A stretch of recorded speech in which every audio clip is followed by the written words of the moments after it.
the count of three, you start speaking. 3, 2, 1, go.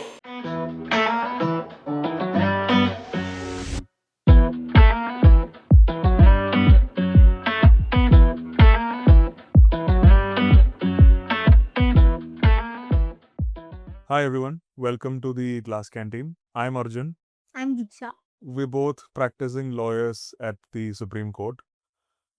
So I think we ought to start with why the name Glass Canteen. Yes. Uh, for the longest time, we have been intending to create a YouTube channel because one thing that we are great at is being an armchair critic of everything. Yeah. So we pondered upon several names. But when I started out, I wanted the name to be something which is close to me, right, to my professional life. So that's how I pitched the name Glass Canteen. The reason I pitched it is because when I started my professional journey, okay, for context, I'm someone who's from Kerala. Yes. I have graduated from a law school in Hyderabad and then I have shipped myself to Delhi to practice law. So I ended up at the Delhi High Court. The first thing that I saw when I was an intern at the Delhi High Court is the Glass Canteen. Yeah. And that held a lot of meaning to me because it was this place brimming with a lot of conversation. It had lawyers, obviously. It had clerks. It had clients, the litigants. A collection of people from all walks of life. Yeah. And the type of conversations were not limited to just law. It could be politics. It could be everything. So I liked it because ultimately what I think we both intend for this channel to be Yeah. is a place where we have good conversation. Good conversation. So that was one reason why I thought it's good. The second reason is because the name itself is quite catchy. It is. Yeah. The reason I think literally why they decided to call it the Glass Canteen is because it has elements of glass mostly. So it's transparent. And I think every society or every channel that you establish which will hold some sort of productive conversation must be transparent at its roots Yes. in what it does, in the process of what it is. So that sort of held a lot of meaning. So I pitched the name, and I think you liked it. But why? Yes. Why did you like it? No, I liked it the minute you said it out loud. I felt like I envisioned that this is it, that eureka moment came when you said Glass Canteen, because even though I haven't like begun my practice over here, I don't necessarily have the same experience of Glass Canteen as you have. But for me, the Glass Canteen, of course, it's unassuming. I love the fact that everyone, you just meet anyone there. You don't know who you'll expect to meet there. And it's sort of a thrill, to walk in there and you'll even be greeted by the staff. It's so nice and wholesome and warm. Yeah. But the fact about the Glass Canteen, which I love the most, is that it has so many different interpretations.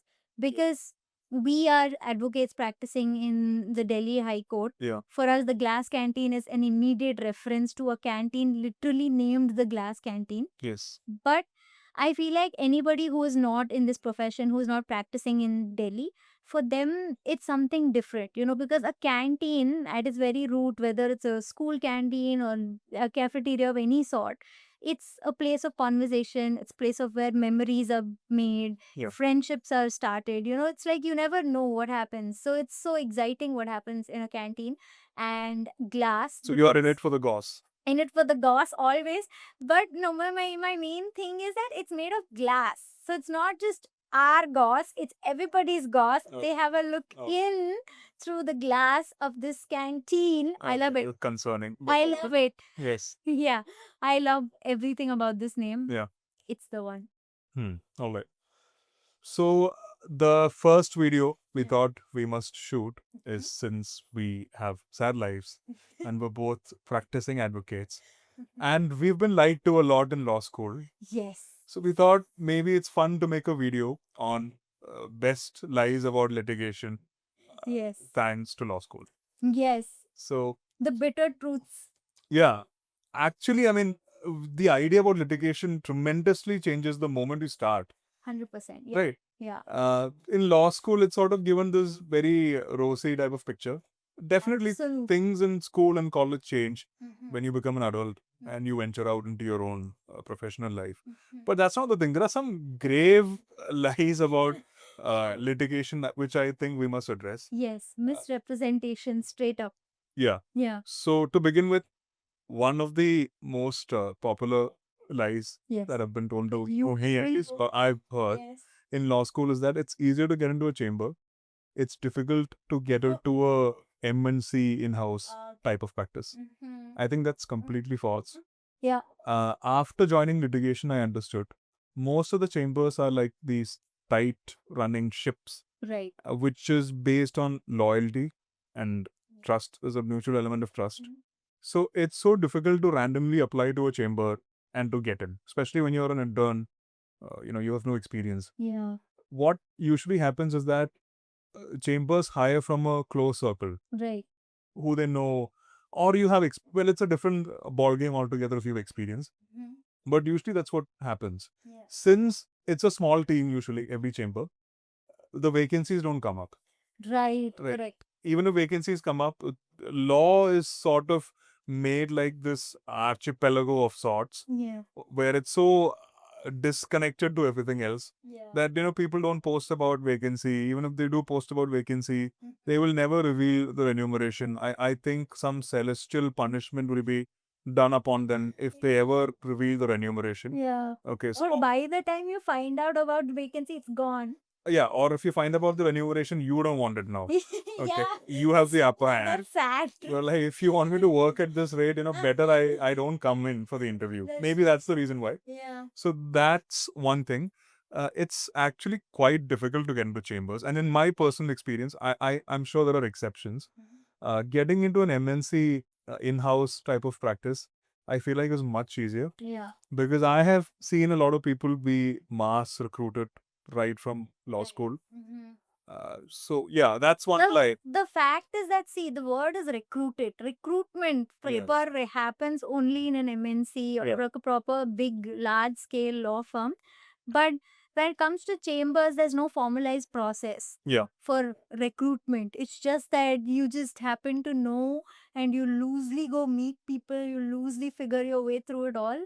It's Yeah. not, that's also a big challenge. Or you have to intern You with have to a intern. chamber, earn their trust, which is a very slow and hurtful process because It's a real hustle. yeah, because you start at a mutual distrust. Yeah. Right. The intern is like, does this chamber even exist? Yeah. Provided you're not like a Tom There. player in law. Yeah. Let's say you're just a medium or a small scale law practice. Yeah. Their first question is that am I being scammed? Yes. Right. From there Yeah. to go to I want to work here. It's a big process. It's a long journey, Correct. but it's worth it if you find the right place. Yeah. It's definitely worth it. Yeah, sure. I mean, Yeah. that also depends whether it's Yeah. rewarding or not. Depends on whether you end up What- liking litigation. Then yeah. Right. That's one thing. Yes. The law firm also has distrust on you because they're like, we're gonna spend 3 months with you, and especially if they're paying you a stipend, Yeah. we're sort of investing in you in the hope that you will learn Yes. and in the dear hope that you would be productive. Yes. Right. Yes. They're just holding on to that. Yeah. Mostly, especially in my experience, I have collaborated with a lot of interns. Mm-hmm. It is very difficult to work with interns, especially after you've taught them for like 3 months and then they Right. tell you the gospel truth Mhm. that, I don't think I want to do litigation. Right. So then, Mhm. the relationship only starts at a distrust. Yeah. Yeah. That is definitely one big lie. One more thing that we've been told in college is that, I don't know, I think it's a common lie that's been told, is that the switch from litigation to corporate is easy, whereas corporate to litigation is not. So you should always start with litigation, and then if you want to change your mind, then it's always easier. And I don't know, I think people base this lie on the fact that in corporate, apparently, you don't need that much of catching up to do. Whereas in litigation, if you start with corporate, want to switch to litigation, then you are already far behind as compared to other people your age. Yeah. But I feel like even if you are in a corporate kind of culture, you want to switch from litigation to corporate. Firstly, the basis of this all is that the switch is difficult. Correct. Either way, because the demand and supply don't really meet. There's a lot of demand, there's so much competition, everyone does law nowadays, and the number of vacancies are so limited. So irrespective, and corporates want people with that PQE, and litigation firms want people with that PQE, so it's very difficult to switch. Correct. Yes. But if you happen to switch, I feel like it's equally challenging whether you go from litigation to corporate or corporate to litigation, because both require their own specialized skill sets. Yeah, they require you to have certain prerequisites Yeah. as experience. In fact, I found this very interesting take on college. Yeah. I randomly stumbled upon it. I think it's from a movie. I don't really remember which movie or what scene I'm talking about. But anyway, what I remember is that there was a scene in a movie which where the central character said, the reason you go to college is not really to learn what to do in your adult life. Yeah. Because obviously we have been taught a lot of things in law school.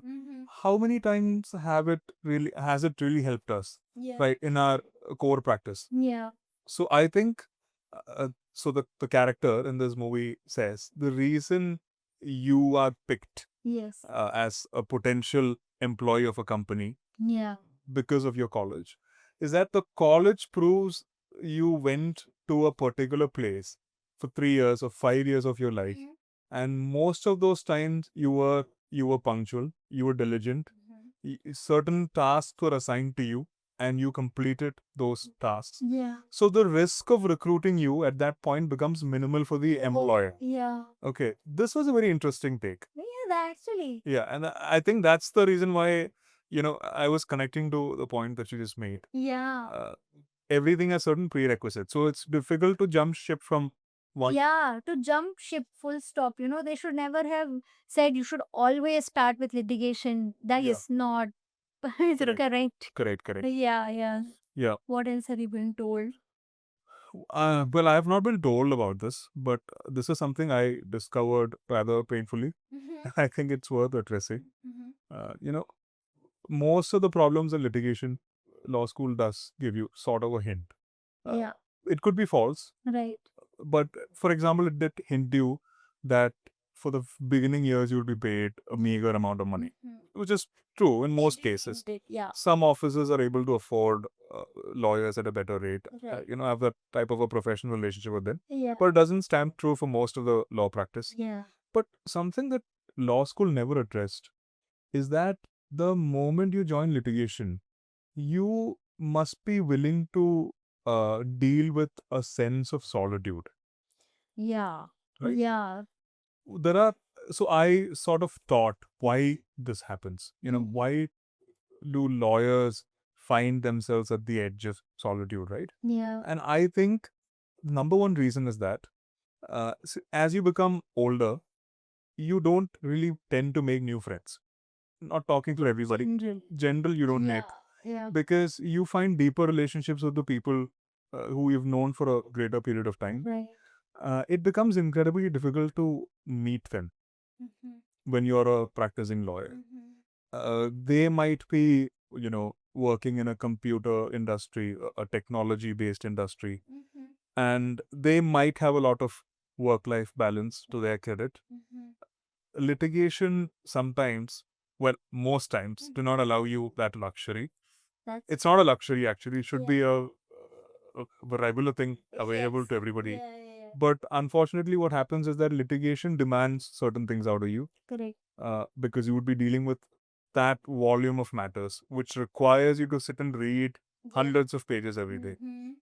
So then, even if you schedule with your friends, let's say, who are in other walks of life, it becomes difficult to coordinate with them and catch up with them. To actually do it. Yes. Yeah. So the first 2-3 times it's all right, but then your friends also feel like, it's so difficult to schedule with this guy. And yeah, now if you ask me to plan something out, I need to take a look at my calendar. Yeah. Oh my God, that's like our first instinct nowadays. But this might not be regular for people from other professions, right? They will think, okay, you're just showing off. No. Yeah, because I need to know which court I am at that particular, on that particular, where am I? That is a question that comes upon my mind naturally, right? And that determines not only that day, but the previous day also, how busy you would be. Yeah. Yeah. So it's so difficult to arrange your schedules around other people. That's number one.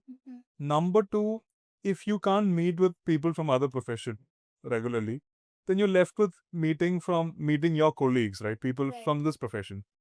Now that becomes difficult definitely because again the same problem persists, right? They can't come and meet with you at the same time because they have their own professional commitments, personal commitments. Other than that, I feel like the hierarchy of law, of litigation in general, is too steep. For example, if you're working in a corporate house, I'm also working in a corporate house. Yeah. We might be in different departments. Yes. So we might not be competing with each other per se. Yeah. Yeah. Right. That doesn't happen in litigation.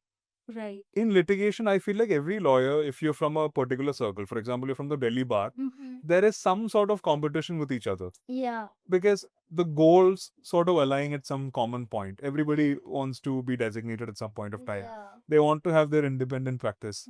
So there is this looming sense of fear. Yeah. Because you're appearing before the same courts, the same Yeah. people are judging all of you. Correct. Right. So there is always a looming sense of fear that if I open up too much to this person, reveal a lot about my clients. Mrs. Makamor. Yeah.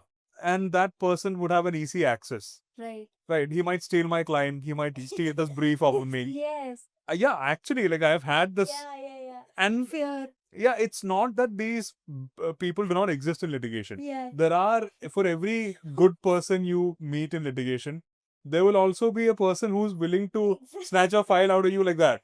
Okay. So since this looming fear exists, you can't meet up with them also. So who are you left with? Yeah. And That's there. by default, I feel like it's very difficult as you age to make plans. You say, right, your adult life is always about making plans But and we're then actually doing that. seeing that they never end up in fruition. Yeah.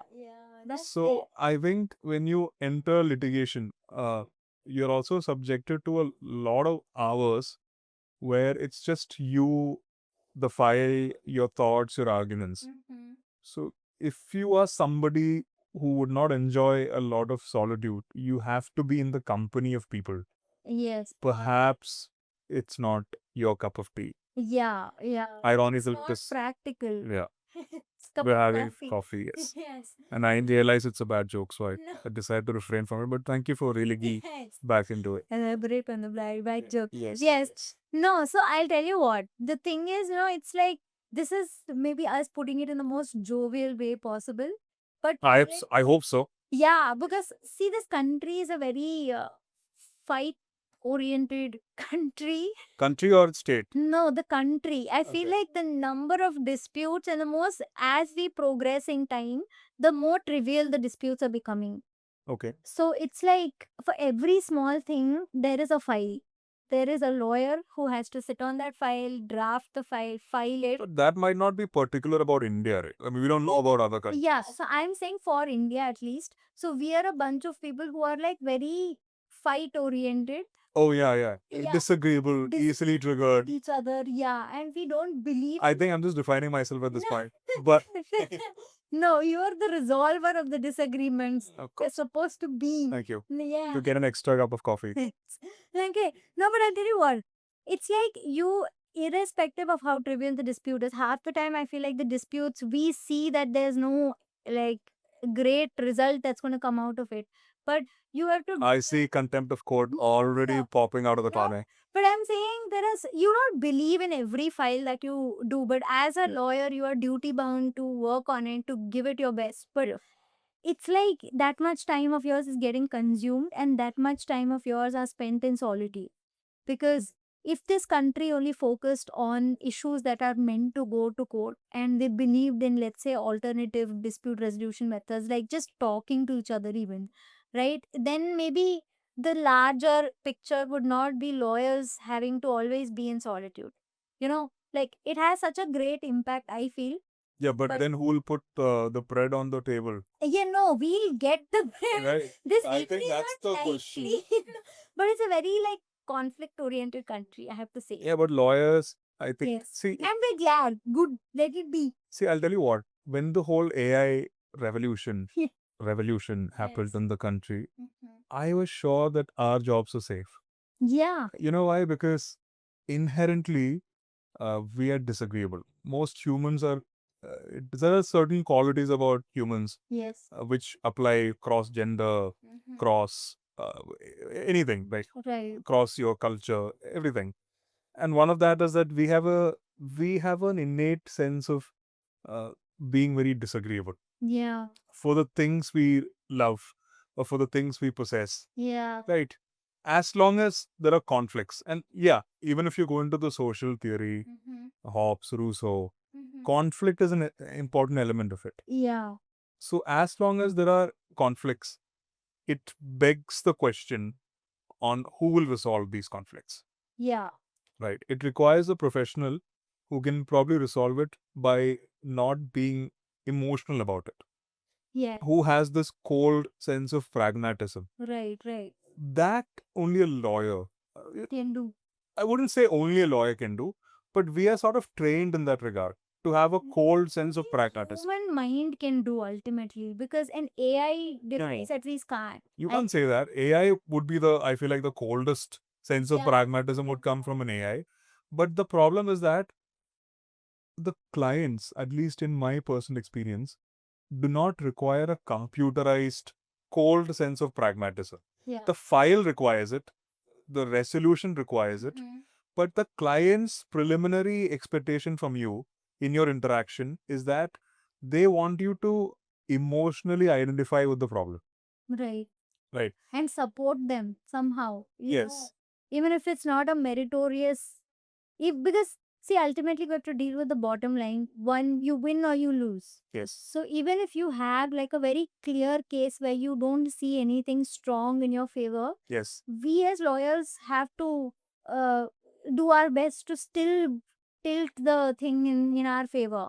Yeah. But I don't think AI will do that. AI will be like, the odds are not in your favor.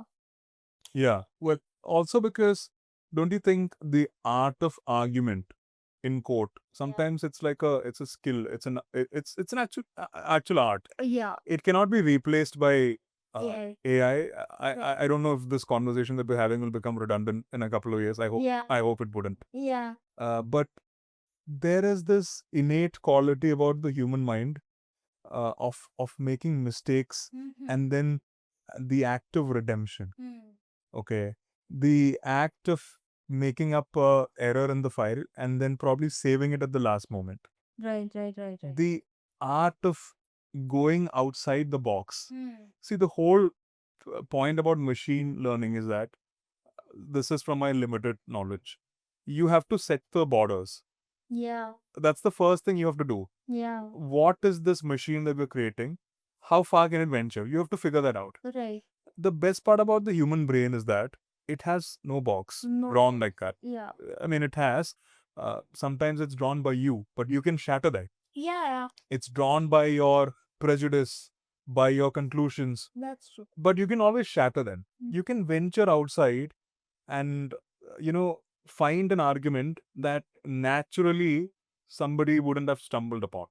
Yeah. If you even think about the basic structure doctrine, which I feel like was foundational in the constitutional jurisprudence that we have, it actually came from a lecture series. Right. I think it is a German professor of law, I'm not sure, who wrote an article about, he didn't literally call it the basic structure, but that is the sense he was trying to make of it. Yeah. And that's how a principle ultimately evolved. Yes. Yeah. Someone, a lawyer who's arguing that case, stumbled upon this article, saw the interpretation, and thought, why can't I apply this Yeah. here? Correct. That is not a natural order of things. Yeah. It was done because, there are these small moments, I feel like, when the human intelligence sort of shows, Yeah. it sort of ventures. Yeah. There was a moment like that. That was one. Yeah. You can't Very important one. automate that. Yeah. At least this is my idea about it. No, yeah, I agree. I mean, I feel like professions like ours are hugely on intelligence, human intelligence, Yeah. and you have to customize your solutions as per like each and every like niche matter. Yeah. So that I don't think our jobs are under threat. It's fine.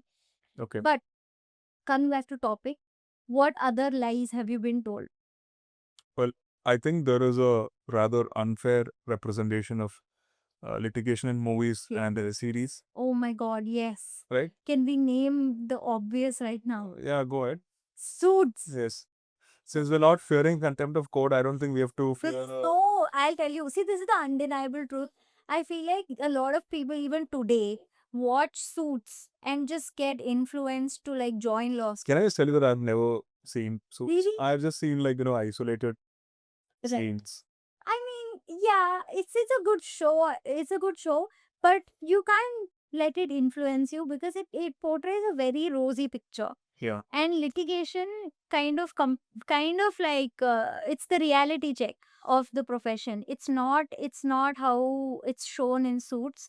So in Suits it's all like, you get into a really fancy law firm, your life is very fancy and everything is great from the beginning. You have time for yourself, you have everything's perfect, which is, I think, a thing that needs to be shattered, because I personally know a lot of people who joined law school, our friends, our juniors in college, who joined because, not because they have some kind of inkling towards law, but because they just watched Suits. Or Are you still friends with these type of people? no. Good. But yeah, when I found out, it was very it was an eye opener. I was like, how can you base your entire, like, let's say next 5 years of your life based on a show? Yeah. And yeah, the more now we're in the profession, you compare it to the show, you know how false, like how rosy the show has been portrayed. Maybe you'll get there one day in your life, but that is definitely not how your profession of litigation starts. Yeah, but see, Suits again is about a practice in a different country. But even if you look in the movies and the series made in India, It's not. first of all, I think most of the movies require a certain sense of dramatization. Yes. So probably that's the reason why. But I fear a lot of these people who write movies, they don't really discuss with a lawyer Yes. on how the actual courtroom works. True. Yeah, even with the cross examination and all of that. Yes. My ideas about cross examination before I actually started, doing a complete trial was this. Right, you're going to have this full court to yourself, Yeah. and everybody is going to watch you. Yeah. You're just going to trick the witness. I mean, that happens in cross, but the thing is that this is not how it actually happens in a courtroom. Most of the time, there is a substantial argument happening, and the cross is just going on the side. Yes. And most of the time, in the lower courts, the judge might not even be paying a lot of attention to you, Yes. because it's the steno's job to, record. And if it's a criminal trial, the PP, Right. although the PP is actually, the PP for context is the public prosecutor. The public prosecutor, although he's like a state appointed advocate, he sort of dominates the cross examination, Right. especially if you're a junior. But once you learn the ropes, then you understand how to keep the PPs Under control. from dominating the entire Yeah. cross examination. But anyway, it's a less popular affair, Yeah. right? Yeah. And it's not dramatic. The events that are dramatic in court are the least expected events, which would just Yes. come out of nowhere, Yeah. spring out of nowhere, right? Yeah. Simple interactions between Correct. senior counsels And the judge. and the judge. Yeah. Yeah. Those are the actual dramatic moments. Right. Yeah. So that was one stark contrast, I felt. Yeah. The fact that it's a bare minimum recording of in question and answer format, which has been portrayed and dramatized like it's some spotlight on you, Yeah. that is not how it happens. Yes. Yeah. But, this makes me think of the next lie that you're told. Huh. In fact, once you are in law school and you're almost done with law school and you think of starting litigation, everybody would tell you it's better you start off in an appellate court, right? That you join a chamber or a practice, probably in the High Court or in the Supreme Court, and that's somehow going to make it better because they will pay you better. That is, unfortunately, maybe there's some truth to that. Yes. But however, what nobody tells you is that, see, I think when you start the practice, you have to eat the boot a couple of times. Yeah, it's important. Right. And when you start off, your ego will be at the minimal level. Yeah. Because you, on a fundamental level, know that I have to learn. Right. Right. So it's best to go to the trial courts, because what the trial courts are great at is putting you to your place. One trip to Tisasari, and that will teach you a lot of things about life. It will read your perspectives. right? It'll humble you. Yeah. Yeah. So that is one obvious reason why it's better, in fact, if you start off from a trial sort of practice. And also, I think the fundamentals you must learn because you cannot appreciate the appeal, at an appellate court unless you appreciate what has happened at the trial, especially the evidence. 100%. Yeah. Right. And definitely cross-examination becomes an integral part of it. Yeah. I do not know anybody from our age group who was great at cross-examination, who has sort of understood the idea, the art of cross-examination. Right. So yes, I think that's a lie. In fact, if somebody, a law student, were to come to me and ask me where should I start off? Should I start off with a chamber that predominantly does appellate matters? Or should I start off with a chamber that does a lot of trial matters? I would most definitely say go with the latter. Definitely. Like if you're building a building, you need the foundation to be strong Yes. before you build it up. So I feel like that foundation is what you get from the tripod. Very important. Shapes your practice.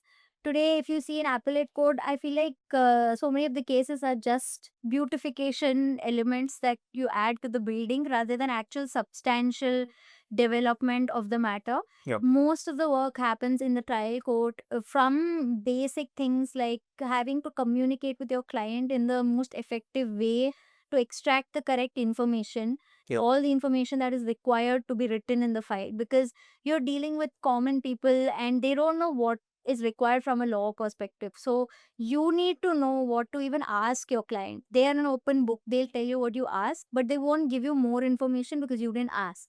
So I feel like it trains you from a very fundamental level as to what is required to begin. Yeah, speaking of that, see, a natural goal of everybody who starts in a litigation chamber will be that, one day I might have my own practice. Yes. So finally, when you get clients, I don't think you're going to land appellate matters when you start your practice. Yeah. At least that's not what I have seen with Right. most of the people I work with. Yeah. What you get are simple files, simple trial matters. Yes. You cannot be somebody who has never done a trial, who does not know the basic aspects of it, before a potential client who wants to probably hire you, right? Who wants to give this brief to you. So the fundamentals of trial become very important at that stage when you are just beginning your practice also. Yeah. Yeah. Yes. Very important. So yeah, these are the lies that have been now broken, hopefully. Most of law school only is a lie, I feel like. Okay, that is a bit extreme. I don't think so. I feel like law school played a very important role in shaping us, if not as lawyers, as people. Yeah, that every institution does, right? Yeah, yeah, Because it sort of predominantly builds on these things. yeah. But I think law school shapes potential counsels Yeah, because any law school that gives a lot of importance to moot court competitions, debate competitions, where you're sort of made to think from a file which is just given to you.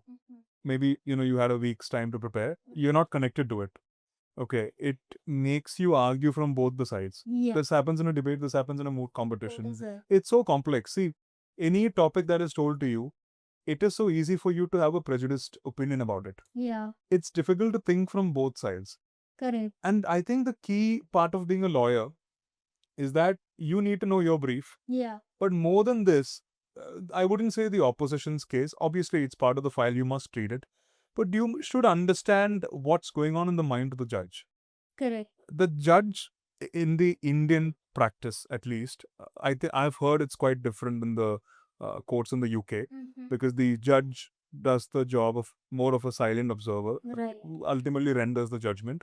But in India, the judge is sometimes more vicious than the opposing counsel. Yeah, they're very vocal here. Yeah. Yeah, I think certain matters require that because the judge is trying to test the structural integrity of your case. yes. He's just going to Whether like, that building is strong. yeah, he's going to knock it from all corners and and he'll make sure that it stands. Yeah, Right. So then you must be prepared to think of your matter from the other side. What could be the potential question? This is something which will come to you later once you have experience in litigation. right. But so yeah, if I could go back to law school and do certain extracurricular activities more, Most definitely debate competition. I think I've done a couple of good debate competitions, but Okay. moods also definitely, Right. yeah. Yeah, in mind mood, one of the major challenges is that once you read a file, you have to draft it from of a particular side. You create a kind of bias in your head, and to unlearn that bias Yes. and then to think from the other side is what you essentially have to do in litigation. When you have to build a strong argument, you have to make it airtight. So that is more than learning, it's about the unlearning part, which I think comes with experience. So nothing to stress about for people who are just starting out. Yes, I think you already stressed them out quite a bit. No. We have broken all the lies. Hopefully it'll help them all.